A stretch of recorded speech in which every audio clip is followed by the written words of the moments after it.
Anyway, thank you so much for taking the time to do this. Yeah, no, thank you for having me.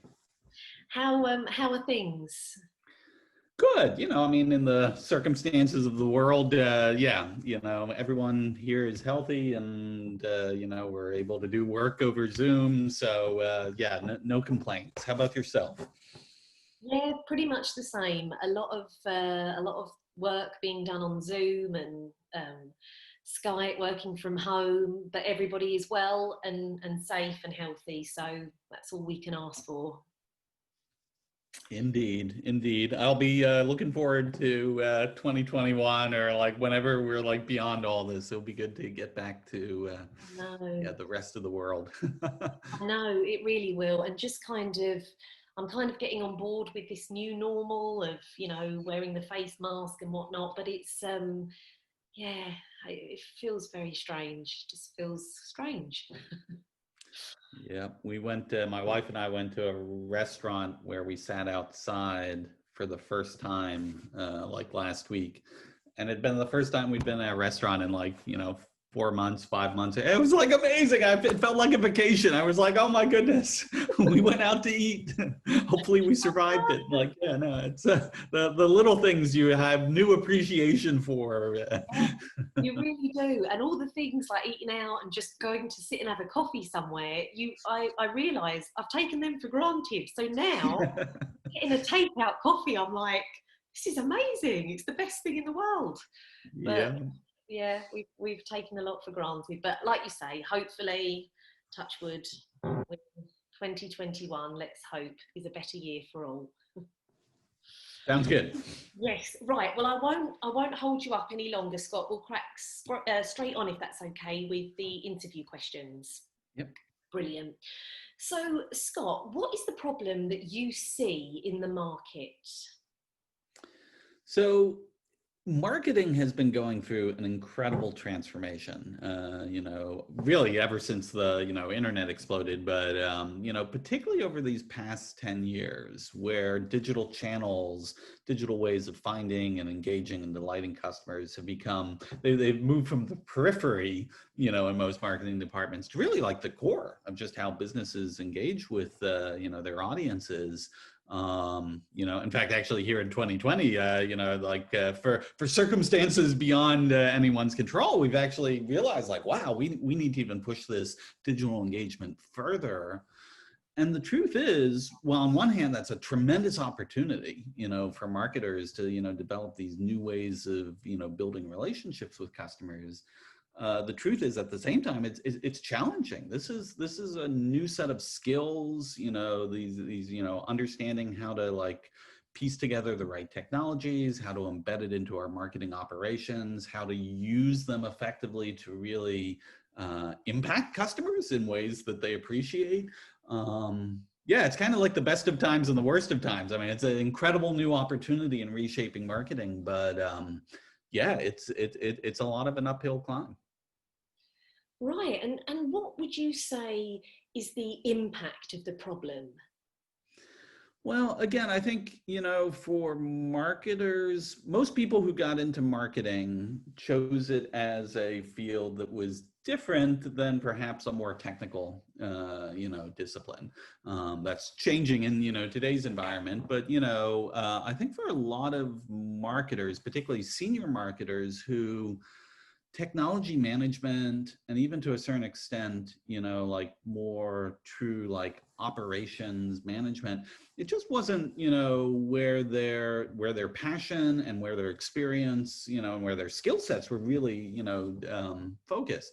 And actually, that's not to disparage that, because I think, where marketers, have, been brilliant, in, the discipline of like understanding customers, understanding the market, understanding how to creatively engage with them. I mean, all that stuff is as relevant as ever. The technology hasn't, eliminated that. If anything, it's made it more important. But trying to understand these technologies and these new ways of operating, it's stressful, I think, for a lot of senior marketers who this is just a very new kind of discipline to factor into their work. Right, and What options would you say are there to fix these problems? So, as with most problems, first thing is to recognize the problem for what it is. One of my pieces of advice that I've been giving to marketers for a while now, particularly, like chief marketing officers or senior VPs, is bring someone onto the marketing team who's going to be your point person, who's going to be your lead on the technology and operations dimension of what your department is doing. And some already have, but I think, still for a lot of companies, like if you don't have a strong marketing tech, marketing ops person on your team, it's hard because, right? I mean, like, where are you turning to, get the advice or, who's really taking the responsibility? And so I think if you get a good ops tech person in, that's the first step to like having someone who, okay, this set of disciplines is actually where they've developed professional experience. And you see it, right? This rise of marketing operations, particularly in the past 5 years, it's, people have come to recognize that, okay, out of all the many pillars of executing a great marketing organization, having a strong, marketing ops, marketing tech pillar is one of those pieces. Is vital to the kind of operation, and someone, that people can kind of go to as the main kind of source.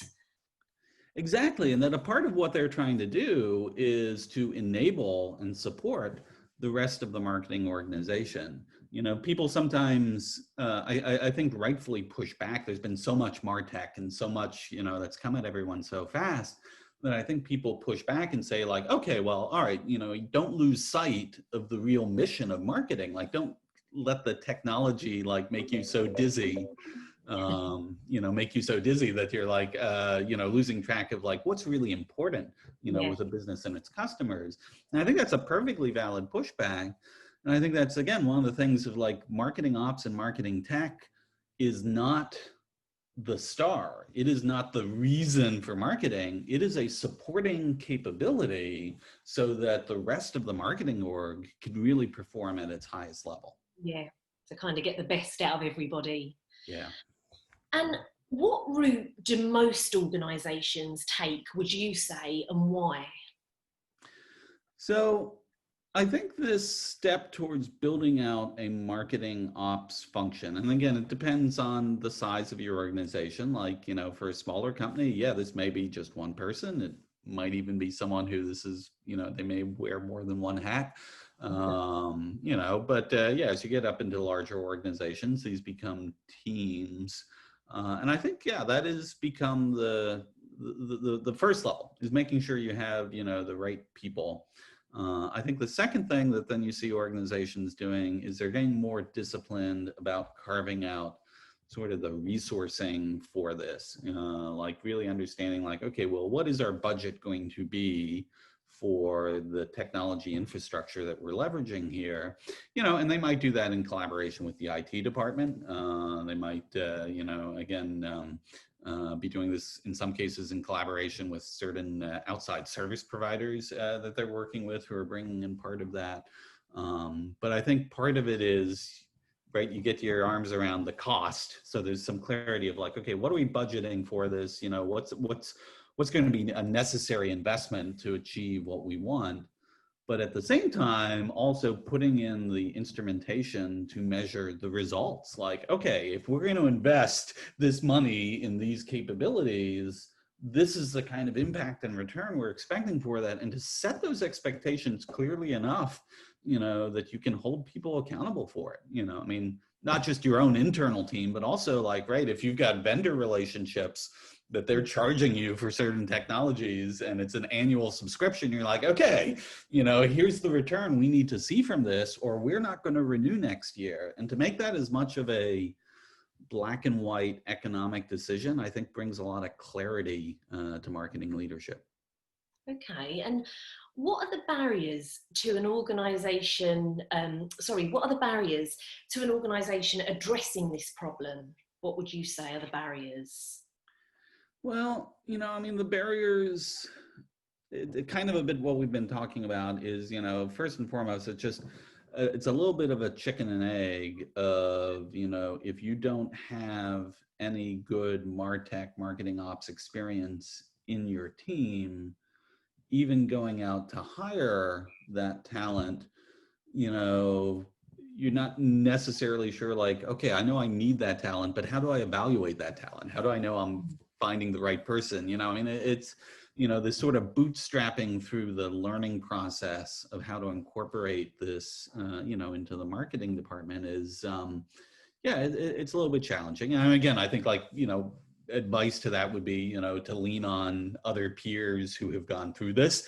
You know, I mean, there's certainly analysts and, you know, plenty of, you know, thought leaders who talk about this stuff. But frankly, I would, you know, my best advice to CMOs is to talk to the peers, you know, that they trust, who have been through this, and just sort of learn, like, hey, what worked for you? What didn't, you know?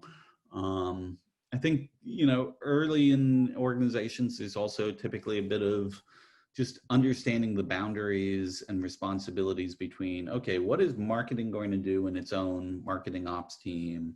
What is the IT department going to do?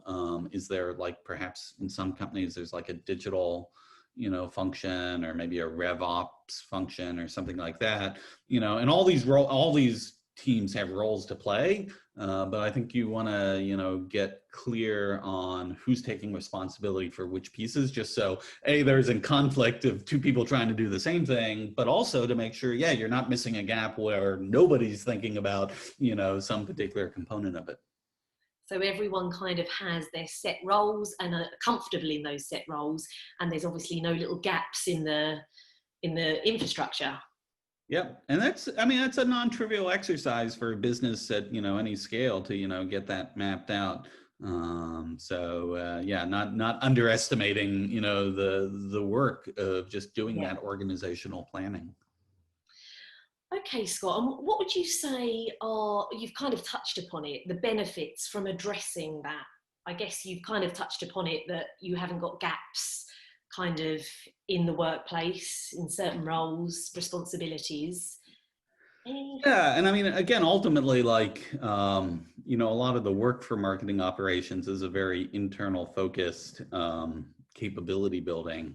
But I think, yeah, it's really important not to lose sight that at the end of the day, you know, what really matters is, okay, how does this impact business performance? How does it impact customer experience?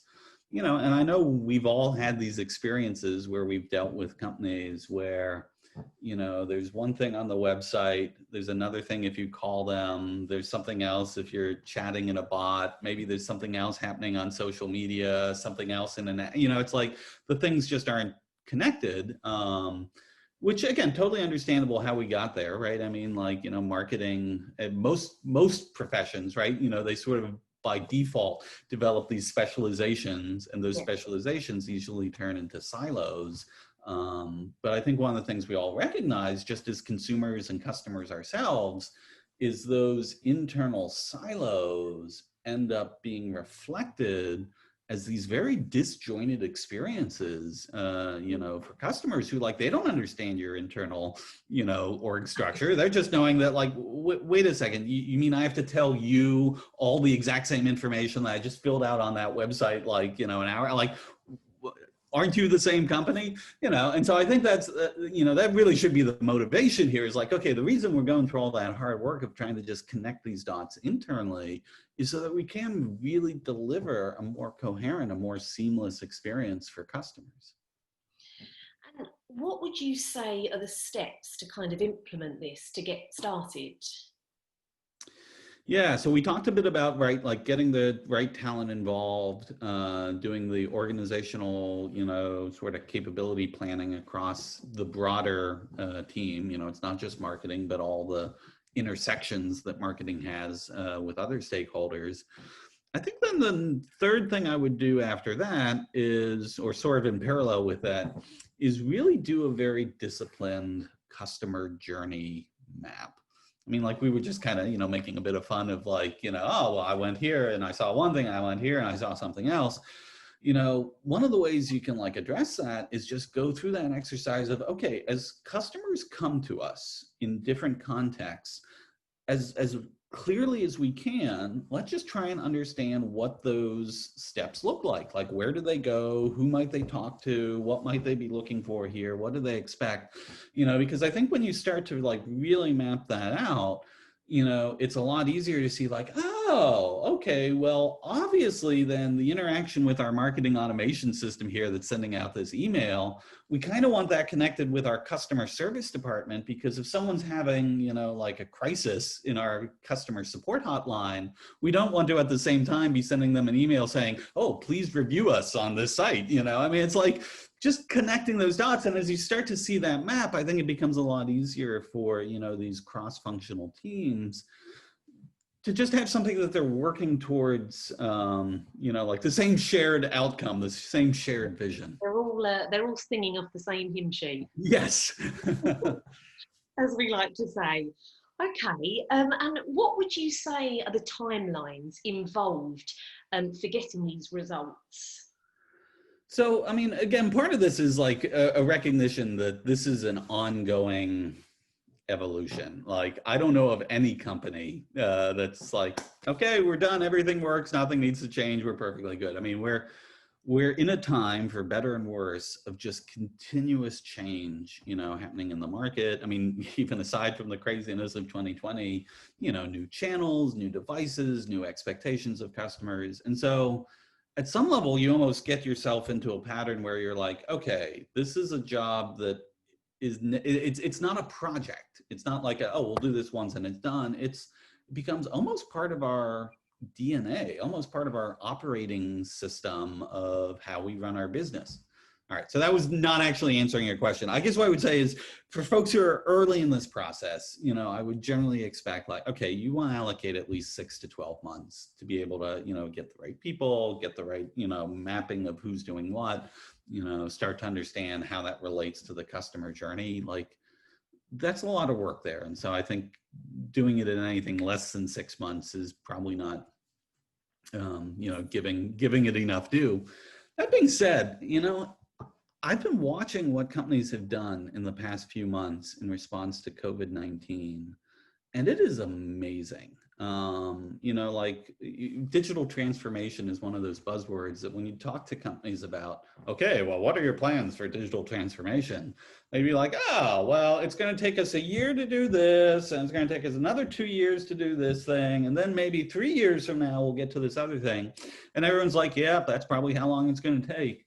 And then this COVID crisis happens, and companies basically get forced into like, okay, we have no choice. We have to change some way to like actually engage, these customers. We have to find some way to be able to operate our business in this more distributed, way. And like in a matter of months, things that we would have previously said, yeah, that's going to be a 3-year project.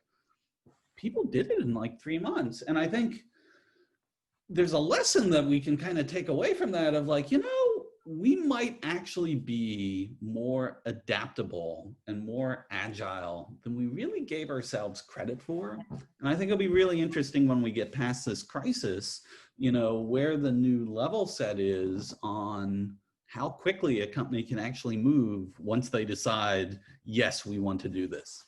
Yeah, it's quite an exciting time ahead. Obviously, I know we've had COVID, which has been terrible, but like you say, how companies have quickly thought something that they maybe would have pondered for a year, 2 years. Do you know what I mean? But in a matter of months, it's just they've had to push things through. So it's quite exciting what the future holds in terms of that. Yeah, I think we've learned a lot, at least on the corporate transformation side, there's probably more we have to learn, in the bigger picture too, but I'm optimistic we will learn from this too. And definitely. A brighter future ahead. Yeah. And what should they be prepared for in their journey? So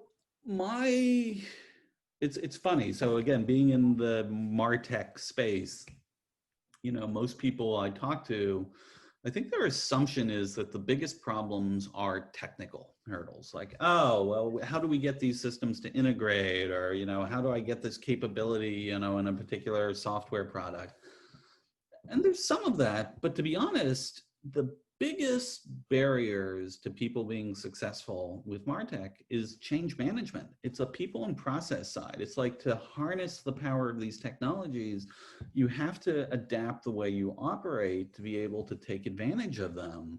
And change is hard. Again, this kind of goes back to, like, again, if I were to celebrate a silver lining out of this pandemic from 2020, it's that, yeah, I think we realize that, okay, we probably can change faster, and that, yeah, I mean, change is hard, but if you say, like, okay, we've got to do this, we will. And I think hopefully we learn from this, just, yeah, that balance of appreciating that's where the real work is, and also feeling maybe a little bit more confident that, we can do that. And what is the unexpected value that an organization gets? I love that question. All right, so the expected value is, better business performance, happier customers. I think the unexpected one is actually happier employees, because a lot of these technologies, they're so incredibly empowering. I mean, before, if, there's this whole movement in, tech right now around this concept of no code, this idea that someone who is not an engineer, not a software developer, they can use these very friendly tools to create, sort of on the fly, these little apps to do things they need. And if you think about it, like, previously, if I was, I had a job, and then I said, oh, well, I'm going to need to be able to take some data from here and run this, I want to collect this over there. You might have to file a ticket, with IT, and they might be like, okay, you're in the queue, we'll get to you in 6 months. And you're like, oh, all right, yeah, wait around for that. Now with some of these technologies, just, again, frontline marketers, people all throughout the organization, they're being given more and more power to just self-service their own ideas and their own needs. And that's, incredibly fulfilling, to be able to be like, okay, listen, I know of something we could do. We could do it this week, and it would have this impact, and it would be so cool to just be able to go and do that and experiment with that. Yeah, when I see people, that light bulb going off over people's head, it's actually a really inspiring dynamic to this. And I do think it's the unexpected benefit of, like, people are like, oh, well, we didn't do this for that, but wow, now we've got it. This is kind of cool. Yeah, absolutely. Well, that's brilliant, Scott. They're the 10 questions that I've been set to ask you. So thank you so much for your in-depth answers, and also your amazing energy. You've got a real contagious energy. It's fabulous. Thank you. Really positive. It's brilliant. And it's is there anything else you want to kind of say or mention or bring up? My parting words is, like, yeah, don't let this stuff stress you out too much. It is a lot of change. There's a lot happening, in MarTech, but obviously in the bigger, environment today too. And we're all in that same situation. We're all learning. We're all figuring this out as we go. So, yeah, if you sometimes feel like it's a little bit overwhelming, of there's just so much to learn, I assure you, this is all I do, like, 24/7. And I constantly feel like, oh my goodness, there's so much to learn and so much happening. So deep breath. We're just going to keep moving forward, and you'll do great. Brilliant. Well, thank you so much, Scott. And thank you for taking the time to answer our questions and to be part of this video. Yeah, thank you for having me. No worries. Well, look after yourself, stay safe, and I hope you enjoy many more evenings out at outdoor restaurants. It'll be our next big vacation. Can't wait. Yes, I know. I'm planning mine. All right then, Scott. Thank you. Take care. Thanks a lot. Bye-bye.